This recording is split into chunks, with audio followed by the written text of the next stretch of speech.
యోబు గ్రంథకర్త ద్వారా ఈ మాట మనం వింటున్నాం. 36వ అధ్యాయము 6వ వచనం ఏమంటాడమ్మా, చదవండి. భక్తిహీనుల ప్రాణమును ఆయన కాపాడడు, ఆయన దీనులకు. చాలు, రెండు విషయాలు కనబడుతున్నాయి. ఒకటి భక్తిహీనులు, రెండవది దీనులు. ఒకటి కాపాడడు, రెండవది న్యాయము తీర్చు. ఎవరిని కాపాడుడైనా భక్తిహీనులను కాపాడడు. ఎవరికి న్యాయము తీర్చుడైనా భక్తి పరులకు న్యాయము తీరుస్తాడు. ఈ యోబు గ్రంథములో మనం చదువుకుంటున్నాం. ఎంతది? 36వ అధ్యాయము 6వ వచనం. ఈ జమ్మవారం పోలవర గ్రామంలో ఉన్న ప్రజలు భక్తిహీనులుగా ఉండకూడదని నా ఆశ.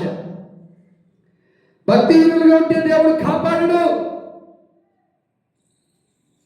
కల్వరి కృప ప్రార్థన సంఘ బిడ్డలు భక్తి పరులుగా ఉండాలని, వారు ఆత్మీయులు ఎదగాలని, వారి విశ్వాసంలో స్థిరపరచబడాలని ఆశతోనే ఈ ప్రార్థన జరిగిస్తున్నాం. బుధవారం ప్రార్థన కానీ, బుధవారపు రాత్రి కుటుంబ కృపాక్షేమాల ప్రార్థన కానీ, పగల ఉపవాస ప్రార్థన, రాత్రి ఏమో కుటుంబ కృపాక్షేమాల ప్రార్థన, శనివారం రాత్రి ప్రార్థన, ఆదివారం పగల ప్రార్థన. దేనికంటే ఈ కల్వరి కృప సంఘ బిడ్డలైనా, ఈ జమ్మవారు పోలవర గ్రామ ప్రజలైనా భక్తిహీనులుగా ఉండకూడదు. ఒక్కొక్కరు భక్తి పరులుగా మార్చబడుదురుగాక. ఆమెను చెబుతామా? ఒక్కొక్కరు యేసుక్రీస్తు నామములో భక్తి పరులుగా మార్చబడుదురుగాక. ఎందుకంటే భక్తిహీనులుగా ఉంటే దేవుడు కాపాడడు. దయ్యపు శక్తి నుంచి కానీ, శాతవర శక్తి నుంచి కానీ, ఎవరిని పొలిమేరు శక్తి నుంచి కానీ, శుద్ర మాంత్రిక శక్తి నుంచి కానీ, శల్లంగి, ఎవరిని భానుమతి, ఇలాంటి లోక సంబంధమైన దురాత్మల సమూహాల నుంచి మనము తప్పించబడి సురక్షిత ఉండాలంటే మనము భక్తి పరులుగా మారాలి. దేవునికి స్తోత్రం చెబుదాం. మన పిల్లలు, మనము భక్తి పరులుగా మారినప్పుడు దేవుడు కాపాడుతాడు. ఎలా అంట? గొర్రెల కాపరి తన గొర్రెలను కాపాడినట్లు నేను మిమ్మల్ని కాపాడుతానన్నాడు. ఎంత మంచి మాట అండి. ఎప్పుడు మనం భక్తి పరులుగా ఉన్నప్పుడు చూడండి. నేను రోజు మీకు ఒక విషయం చెప్పాను, కొంతమందికే తెలిసింది. మా చిన్న తమ్ముడు వాళ్ళ అత్తగారు హార్ట్ అటాక్ వచ్చి చచ్చిపోయింది. ఏమొచ్చి?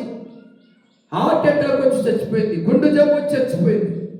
నేను పగల కార్యక్రమంలో ఉన్నా.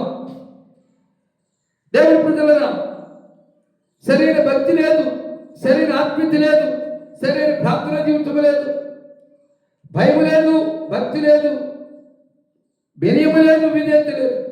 ఆమెకి 2 కూతుర్లు. అంతకుముందు 2 సార్లు హార్ట్ అటాక్ వచ్చింది. అప్పుడైనా భయం ఉందా? ఏదో కూతురు దగ్గర ఉండి ఒక మొత్తం తిని చక్కగా 4 రోజులు బతుకుదామని ఆలోచన ఉందా? లేదు. నా పని నేను చేసుకుంటా అని రాజరాజేశ్వరిపేటలో ఇల్లుంటే ఇంట్లో ఉంటూ గవర్నమెంట్ హాస్పిటల్లో పనిచేయడానికి వచ్చేది. దేవుని ప్రజలారా, మరి ఒక కూతురు దగ్గర ఉంటే బాగుండేది. అక్కడ ఎవరు పట్టించుకుంటారు?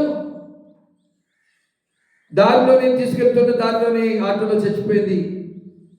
ఏమండి, ఈరోజు ఉదయం 6 గంటలకు వచ్చిన వార్త ఏంటంటే, మాకు తెలిసిన రాణిగారి తోటలో మనకు సంఘం ఉంది. ఆ సంఘానికి గతంలో ప్రాంతానికి వచ్చేవాళ్ళు. ఆడికి వచ్చిన మరి పంచాయతీ ఆఫీసులో చేస్తారు మున్సిపాలిటీలో. ఆమెకి హార్ట్ అటాక్ వచ్చి చచ్చిపోయిందంట. అలా ఆయనకేమో పక్షవాతం వచ్చింది మంచం మీదే. ఆయన చూసుకుంటూ ఉంది పాపం. ఆమె చచ్చిపోయింది. చూడండి ప్రమాదాలు ఎలా వస్తున్నాయో. మన ఒక ఆయన డ్రిల్ మాస్టర్ గారు నాకులా సన్న ఉంటాడు, చాలా హుషారుగా ఉంటాడు. ఆ ఫోటో చూసా, ఇదేం తప్పు అనుకున్నా. ఆయనకి స్ట్రోక్ వచ్చిందంట. ఏమండి, విజయరాణి యొక్క హై స్కూల్లో ఆయన డ్రిల్ మాస్టర్గా చేస్తాడు. మా పిల్లలకి అందరికి కూడా డ్రిల్ చెప్పింది ఆయన చనిపోయాడట. ఎందుకు? నువ్వు బలవంతుడిగా, ధనవంతుడిగా, భాగ్యవంతుడిగా, అందగాడిగా ఉండొచ్చు, కానీ నువ్వు భక్తిహీనుడిగా ఉంటే నిన్ను ఆయన కాపాడడు. దేవునికి స్తోత్రం చెప్పండి. హల్లెలూయా. కాబట్టి మనం ఎలా ఉండాలి? భక్తి పరులుగా ఉండాలి, ప్రార్థనా పరులుగా ఉండాలి. దేవుని ప్రజలారా, మన పిల్లలు, మనము భక్తి పరులుగా ఉన్నప్పుడు దేవుడు ఏం చేస్తాడు? కాపాడుతాడు. కాబట్టి మీరేం చేయాలి? ప్రార్థన మానేసి పనికి వెళ్ళిపోవాలి. అంతే కదా? తెల్లారి ప్రార్థన మానేసి గొరక పట్టి నిద్రపోవాలి. అంతే కదా? రాత్రి పడుకునేటప్పుడు అలసిపోయామని అనుకుని మంచం మీద పడుకుని నిద్రపోవాలి. అప్పుడు భక్తి వస్తుంది మనకి. అందుకే దావీదు 7 మార్లు, రోజులకు 7 మార్లు స్తుతించాడు. ఎన్నిసార్లు అండి? 7 కంచాలు తినమంటే తింటాం కదా. 7 సార్లు తినమంటే తిండే తిండి మా సంవత్సరం లాగా తిండి. ఏమంటే అమ్మా నాన్నలు వండి పెట్టే ఆహారం దొరకదని అమరగాడు కాలేజీ మానేసుకోవడం చేశాడు ఇక్కడికి. ఏమంటే అమ్మా నాన్నలు వండి పెట్టే ఆహారం దొరకదు ఇక్కడ, కావలసినప్పుడు దొరకదు ఇక్కడ, కావాలన్నప్పుడు పెడతారు హాస్టల్లో, దొరకదని కాలేజీ కూడా మానేసి ఇక ఫోన్లో ఏడుపే ఏడుపు. బాబు మా అబ్బాయి ఏడుతున్నాడని ఈడు కాగల, వాళ్ళ నాన్న కాగల, వాళ్ళ అమ్మ కాగల. ఏమన్నా కొంతమందికి తిండి, మరి దానికి తగిన ప్రార్థన ఉందా? దానికి తగిన భక్తి ఉందా? దానికి తగిన ఆత్మీయ జీవితం ఉందా?